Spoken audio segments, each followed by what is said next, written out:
Welcome to Intellicide. Ah.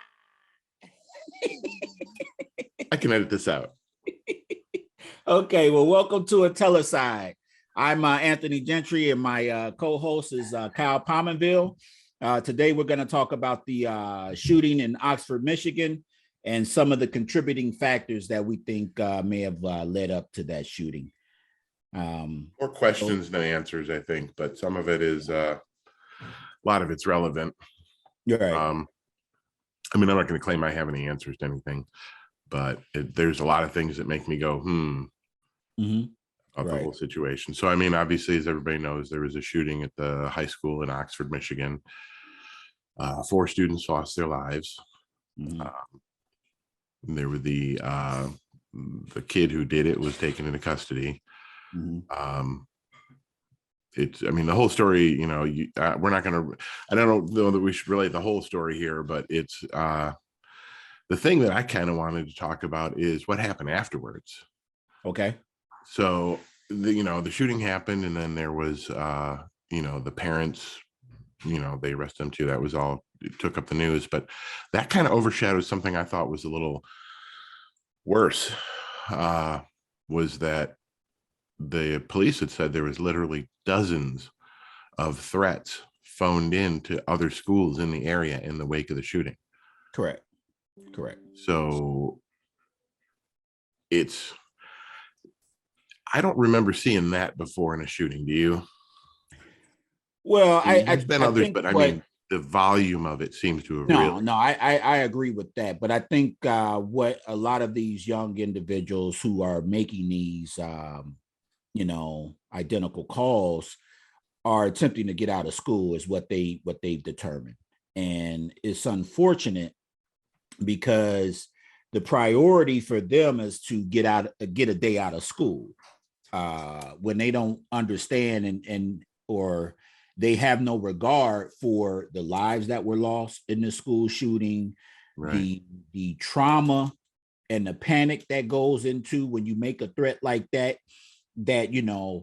people have to take it legitimately. And right. Some kids may be happy to get out of school, but others may be triggered or affected because they may feel that they could get shot, so it's very it's a sad situation. Yeah, I mean, there's so many easier ways to get out of school. Right. I mean, there's I don't know. The thing that I wonder about, right, is that so let me share something here with you.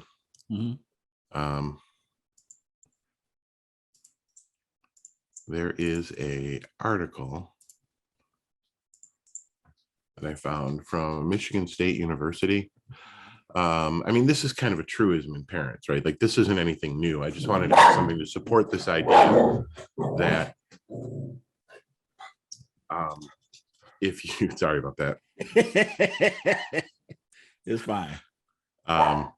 Children don't do what you tell them to do. They model your behavior, right? They monkey see, monkey do. Children will copy behavior they see modeled for them, right? They don't, even if you tell them, which is kind of the hypocrisy among, so the thing that I wonder about that has been modeled for children throughout the pandemic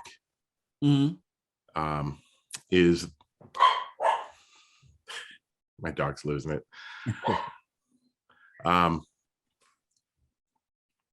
That there's this other article about the isolation and the pandemic and the toll that it takes on mental health, especially kids. Okay. Which is a little different from the parents, right? Because isolation obviously takes a toll, on people's mental health, loneliness, isolation. I personally, we've talked before about the effect the internet has on people in, tribalism and making them, radicalizing people and getting people to say things that they wouldn't normally say in person, throughout the whole pandemic, there's been this movement of people who have modeled for their kids, because I've been to the school board meetings, right? Like Mhm. I fought it all last year, like, you know, this resistance to any measure to protect your fellow people, right? Like people who won't wear masks, they won't get vaccinated, they won't social distance. Um, that shows how much those people care about other people's lives and how little they value it. So this whole wave of a devaluation of life has kind of swept over the nation in a way, right? Like, and kids, I think, have seen this, That's a good point. That's a good point. Um, Now, what age of did they mention a age range of kids in this article that you mentioned about the mental health? well, yeah, this one actually, let's see, there was a couple of,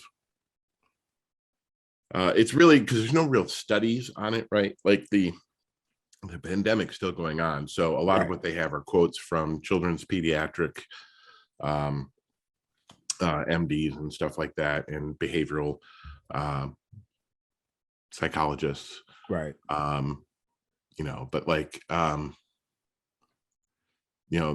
this quote I thought was interesting is that initially social media took the place of one-on-one engagement, and it was nice and fun to play with. It was a novelty, right? Right. Zoom meetings for school and all that. It was a novelty at first. Mhm. But then as things went along, kids realized they're not interacting or doing a lot of things. There's not much to post. Uh-huh. So everything became, a lot more isolating because Right. they're suddenly, even though they had this means to share, there was nothing to share. Yeah.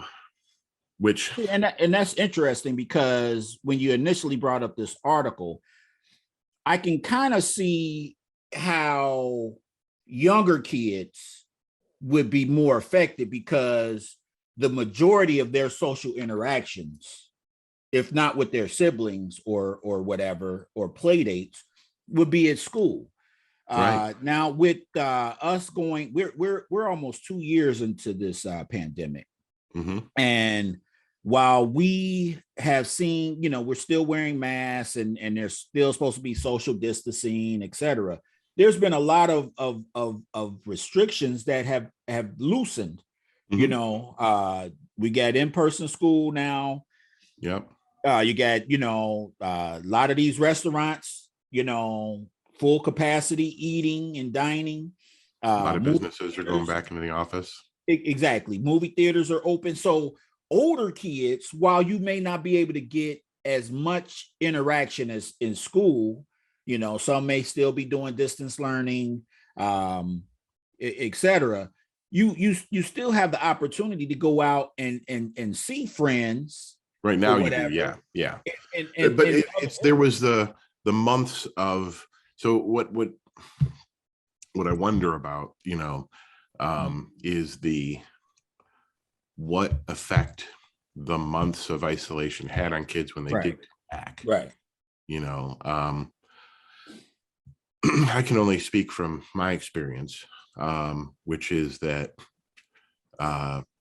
both of my kids use computers to talk to their friends on almost a daily basis. So they maintain some kind of connection to the outside world, right, tenuous as it is, but they're still at the end of the day, for the most part, they're back in school now, in person and everything, but there was that was a long year, right. where they didn't, and it really kind of, got them out of practice Mm-hmm. in Yep. a way. Yeah. But and that's the thing is but these are two kids in a good household, loving parents. And so what about kids who were stuck in that situation, in a bad situation, Right. Right. with parents who were not, Oh yeah, I supportive? I agree with you. I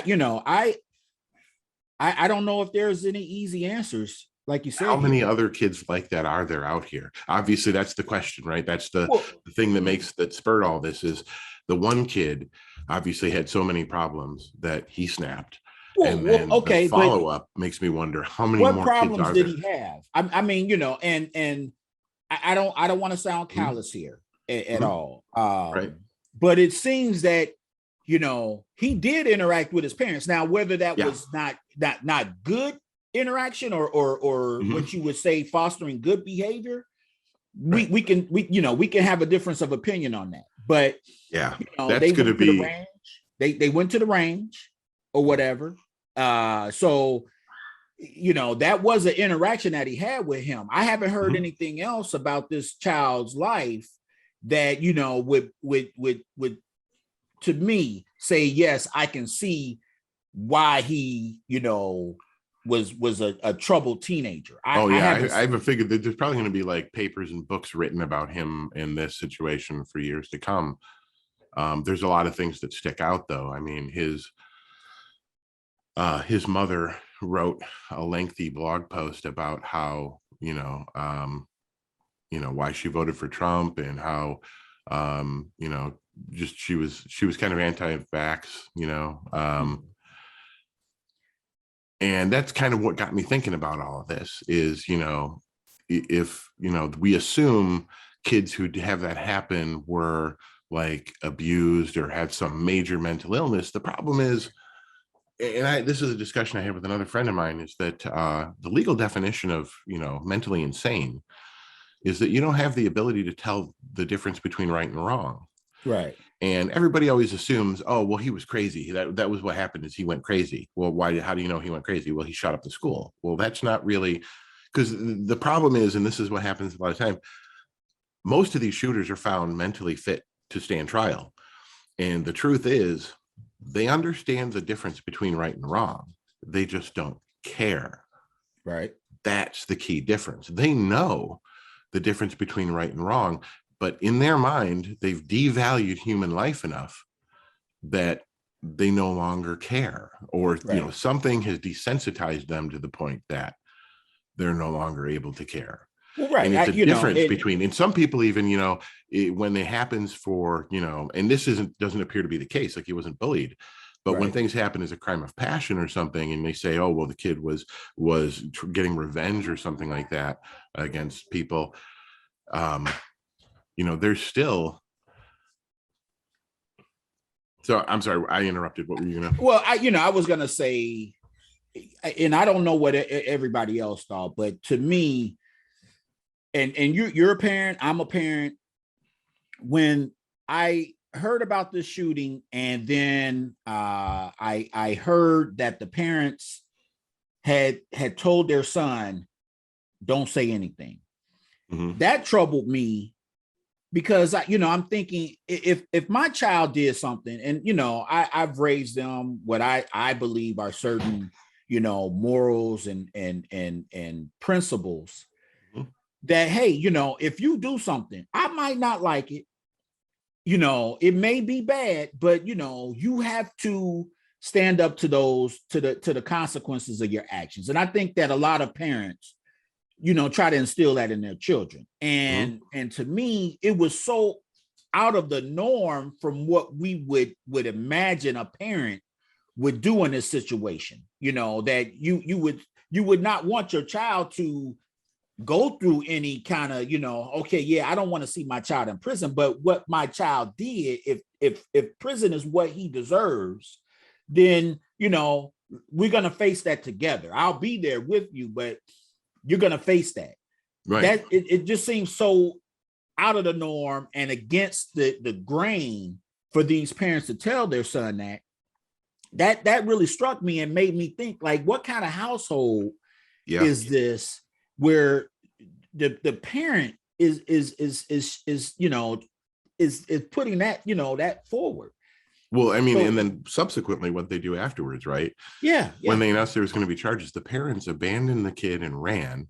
yeah, And then when they did get arrested, the parents hired a lawyer, but did not hire one for their son. They made the son take a public defender, right, yeah, which it's like they wrote him off completely. yeah, Which, you're yeah, right. yeah, It's one of those things that, like, as a parent, it feels like it's inconceivable. How could you, I don't think that word means what you think it means, but yeah, how could you, as a parent, walk away from your kid like that? How could you Yeah. worry more about, you're right. I mean, it is one of those things, but it also makes me wonder how many other households like there are that. Oh How yeah. many other households like that are there out there We that, we have reached a time, and we talk about it all. The difference between, I guess, our generation and millennials, or the ones coming up behind millennials. How different our thinking is about certain situations, and when you take into account the prevalence of social media and how that's changed behaviors, and Mhm. like you said, this pandemic and isolation, Yeah. and And and it, you it's know so like I guess where I was going with that is there's always the assumption that it's extreme trauma or something like that that's caused someone to have a mental break. mhm, What I wonder is whether or not what we're seeing is more of a gradual change in some people's value of life.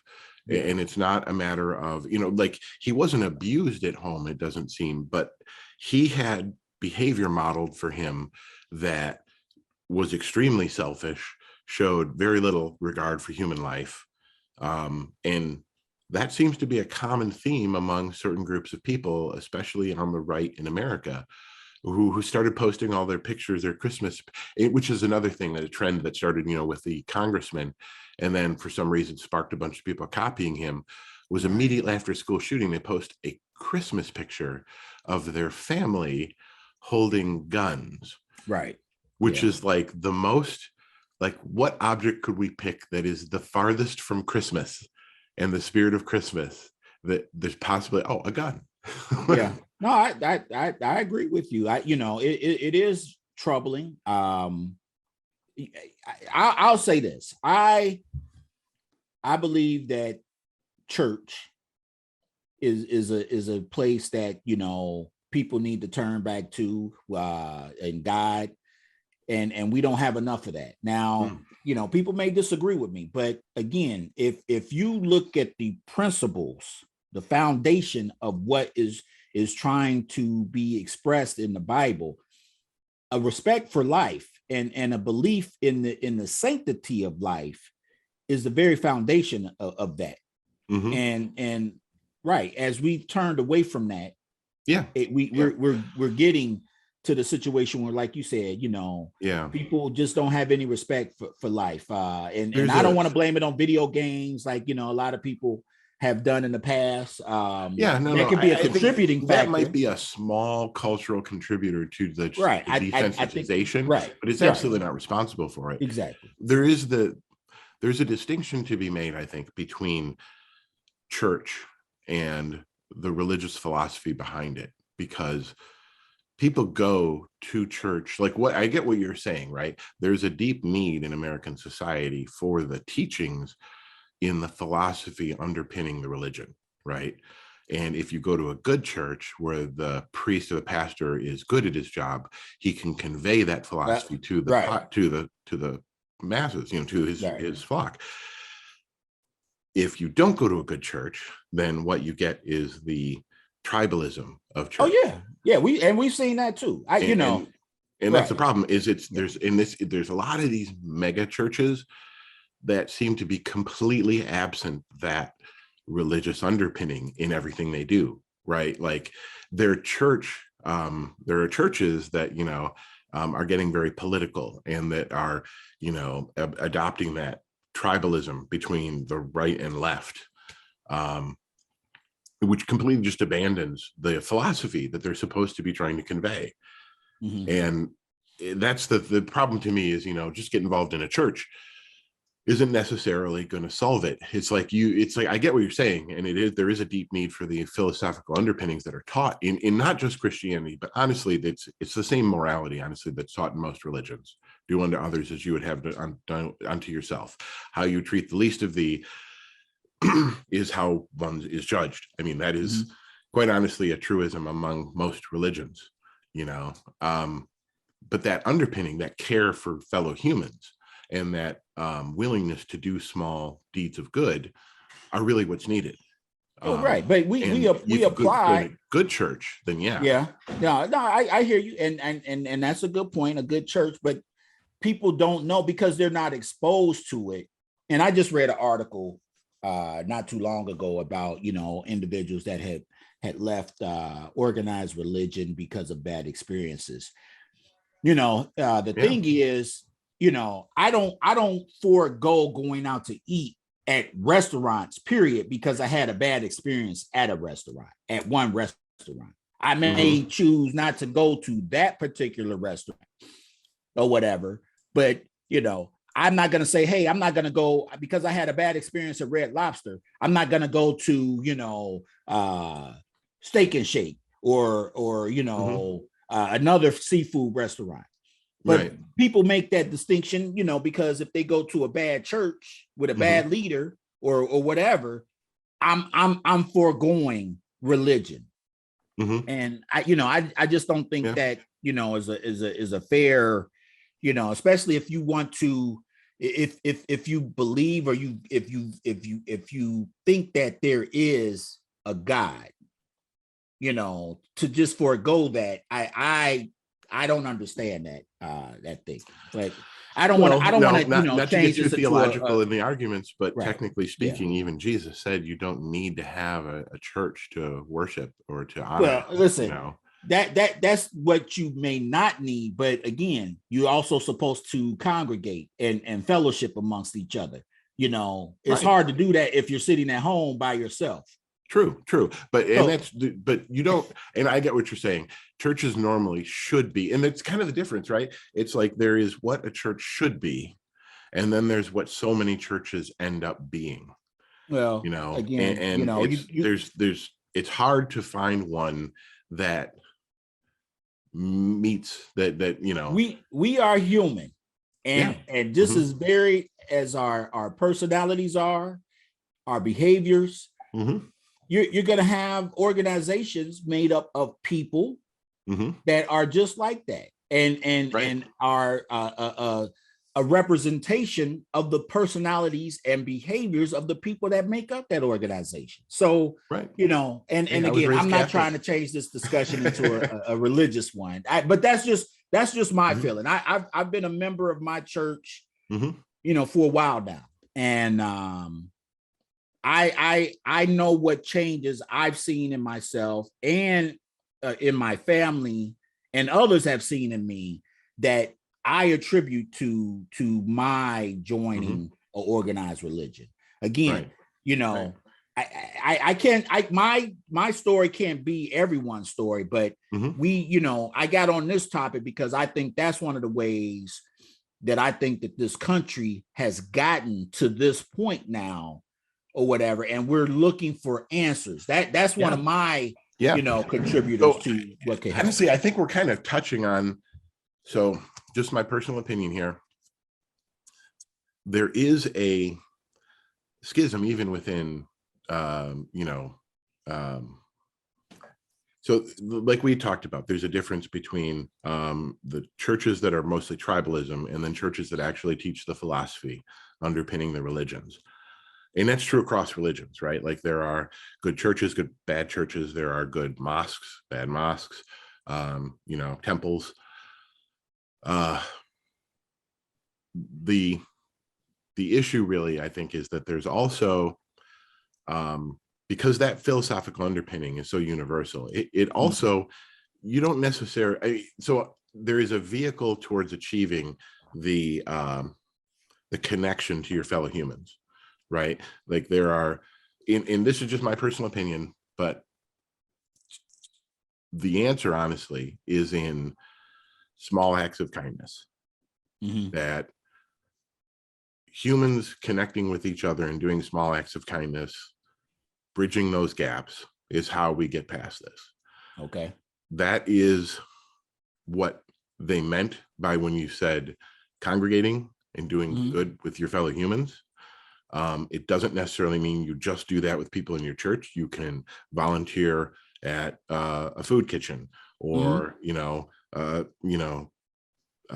what do they call it? There's uh, the forgotten workers, movement in that serves food to people on the weekends down in Detroit. There's other things you can do to do good deeds and help and connect with other people. Right. Churches are, and historically have been, one of the largest providers of those vehicles, of those means of helping other people. So yeah, that is one of the good reasons to get involved with the church. um I, for a bunch of years, did volunteer with a church in Royal Oak, uh making dinner for runaway kids at a house that they have for kids who run away. Once a week I would go there and make dinner. um but I never attended mass at the church, honestly. I just worked with them, and uh, did volunteering through them. Right. But I do think that people need to be wary of that. If you can stay focused on the being grateful, is, I think, a key to keeping perspective in life. That if you can keep a grateful perspective, that you are thankful for the people and the circumstances that have allowed you to have the blessings you have in life. Be thankful for the things you have. That perspective will help you make it easier to make connections with other people, because it is one of those things, right? Like, one of the things that kids have learned, even kids in supportive households, my kids have said it. My son did this summer, he did a comedy class, and he ended up finishing it with a comedy routine. I don't know if you saw it. No, I didn't One of see his it. jokes is just the general. He did a couple of jokes that are all just basically about, people suck, and just that general idea that, yeah, human beings suck, that there are a lot of bad things. And that is, I think, something that's amplified by like social media and media and television, where they amplify the bad behavior and the bad things that people do. Right. And No, yeah, that's the thing, is that there is this hill that we need to overcome, where we need to connect with each other, doing something to reach out to each other. To your point, churches are very good, very historically, one of the best ways of doing that.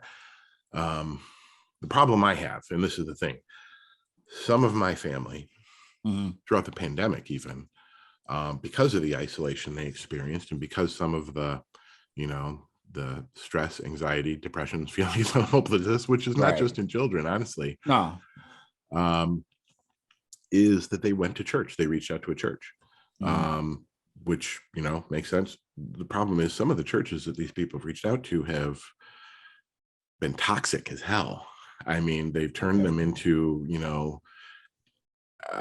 antisocial, anti-vax conspiracy nuts. Yeah. Listen, That's the problem. It's what I was saying. Like, it's like, yes, I Yeah. understand what you're saying, but find a good church. And that's like, how do you do that? Or find a way, even if you don't attend the church's mass, find churches that are doing good things near you and help them do it. Right. No, I hear you. And you made some very good points. I don't know if there's a easy answer or one size fit all answer for this. It's sad. Yeah. But I This mean, this is where we were talking before, and I think where we're going with this is, I think it's a lot of this has to do with, like, in the article, it mentions kids in crisis. The pandemic's been particularly impactful on adolescents, and really what it's saying is that it's a time in their life when they're normally learning key lessons about life through behavior modeled by their parents. and when you say adolescents, I think they're talking about like maybe middle school. Yeah, that's what Age children, entering the middle school years is, to move away from the family. Yeah. And yeah, we're supposed to be, parents and teachers supposed to be supporters of them, but the pandemic basically said, nope, we're not doing that right now. Like, your growth has kind of been arrested for a while. Yeah. And yeah, it's we're going to be experiencing the fallout from this for years. I mean, if not an entire generation of individuals. It's sad to think about how multiple people out there that we haven't even heard of, now may be in the same situation as this Oxford shooter. Right. You know, How many of those kids who phoned in threats? Because that's the thing that got me. The police had said that there were quote unquote dozens right. of threats called in. How many of those were kids who were even partially serious? Well, but that's just it, Kyle. I believe you're just talking about the Michigan area. Right. Right. What about other states? You know, Yeah. that you know may have had copycats of that. Yeah. Yeah. Oh, it absolutely goes beyond it. What if it's this bad here locally? Yeah. Think about how bad it must be. I mean, it's got to be the same for most of the rest of the country. Yeah. Yeah. And I will say this. I do like one of the things, and I talked to a mutual friend of ours about this. The charges that the parents are facing because of their, what I believe, their complicit, you know, behavior in this event. That they're being charged with manslaughter as well with their son. He brought up, you know, the fact that if they charge the parents because of this, that, you know, the school officials may be charged with yes, crime as well. Now, that's why I think they turned down the state attorney general Nessel. She offered to have the state help investigate, and the school said nope. And I think that's why, because you know, again, and this is me personally, I don't believe that the school should be held accountable if it's true that the parents didn't, you know, let them know that the child had access to a gun, or own, like, you know, he's legally can't own a gun because he's underage. He can't own a handgun. But they purchased, you know, their own testimony, or, you know, the evidence on social media that they purchased this gun for him. Yeah. So the school officials didn't know this, and that's where I feel that they didn't have all the information to make an informed decision to say this child can't stay here in this school. So this is where I think that they made the teacher, apparently, as I understand it, the teacher caught the kid drawing, doing like violent drawings of the gun and shooting other students, and bloody, like other students who had been shot. And when he saw that, and then the student apparently like scribbled it out, but the teacher had seen that in his classroom. If I was a teacher and I saw a kid doing that in my schoolroom, that kid's not coming back to my schoolroom. Not that day. Well, that kid's not coming back. And in my opinion, if that teacher had told the administrators what he saw, and that administrator knew that, and still let that kid go back to class, they're probably going to be held somewhat liable. I mean, and that's fair. Back to class. That's a fair point. Like my son has, so I've had it happen before in the school where my son would not stop telling jokes, right? Like he was just being a class clown. He was not listening, stuff like that. They wanted to send him home for that, but this kid got caught in class drawing pictures of murdering other students, and they let him come. They didn't. Right. No, I hear you, but you know, if I understand this correctly, the child's defense was, I was doing this for a video game.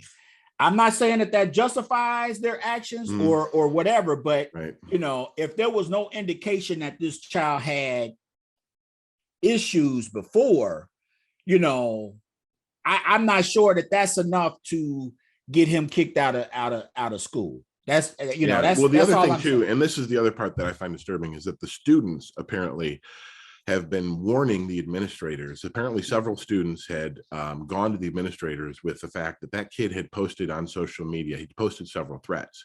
He posted a video of himself with the gun, and he posted apparently threats to the schools, to the point where there were some students who did not go to school that day because they knew there was something up, that they had told the administrators there's something wrong with this kid, and they felt bad enough they didn't go to school. Like there was enough there that the students are actually blaming. Like on social media, there are some of the students who are blaming the school. Now, if that is true, then you know, then maybe the administration does need to be held accountable. I want to say that Oxford, and I'll say hopefully it's a little bit of a turning point in this country, just like 9/11 was, because I don't think going forward anybody is going to sit on a plane and someone attacking a stewardess or trying to get into the cabin without other passengers, joining in. And hopefully Oxford will be that for school shootings, where if you feel, and I'm not talking about just trying to get out of a day of school, or you want to get somebody in trouble, but if you actually feel that someone is going to take some kind of action like this against a school, you don't keep quiet about it. You just don't just stay home from school. You have to let somebody know. Mm-hmm. You have to put that word out there, because if that's true, those 4 students should be alive, because everybody either should have been dismissed from school and stay home, or right. That young man should have been taken out of school and kept away. Yeah. I don't have all the details. I have seen some of the social media posts from some of the kids from that school, and if what they say is true, then it sounds like there's some, like, if what they say is true, then honestly they really shouldn't have even had class that day. If a kid had made that kind of threat, because that's what's happening now, right? Is now they're being extra careful. So you see schools that are closing because of a threat, which is like, that's kind of what Oxford should have done in the first place. Right, exactly. I mean, like you can't, somebody calls you up and say, hey, I placed a bomb in the building. You can't just say like, oh, that's just a prank or whatever, and I'm going about my day. You have to take it like it's a legitimate threat. Yeah. Or even like if a student posts a video with a gun going, I'm going to shoot up the school, you take that deadly serious. You don't go, oh, that's just Ethan. He's harmless. Yeah. That's crazy. Right. No, I agree. So, I continue to pray for the families of the victims. I will say one last thing. Uh-huh. In my personal opinion, I think it would be of value, even though it's not, reading, writing, arithmetic. I think it would be of value in the schools for them to have opportunities for kids to do small good deeds for other people, even if it's, other kids in the school or other people, disadvantaged people in their area or people affected from tragedies or something. But I think, like, I went to a Catholic school, right? And that was something that we actually used to do in class. Like there was the Challenger shuttle explosion when I was in grade school, and we wrote letters expressing our condolences afterwards, to the families of the astronauts. And those types of things, I think, help build connections between other people, and empathy can help build empathy. I think those are valuable things that we should listen. That's a very good point. And I'd be all for that. I mean, listen, if we can have drills, fire drills, tornado drills, shooting, school shooting drills, then let's set some time aside, to do some community service. Let's do that. Yeah. So I'm all for that. Absolutely. Yep. All right. Well, this has been a good discussion. Yes, sir. It has. All right. And with that, this is Intellicide signing off. See you next time.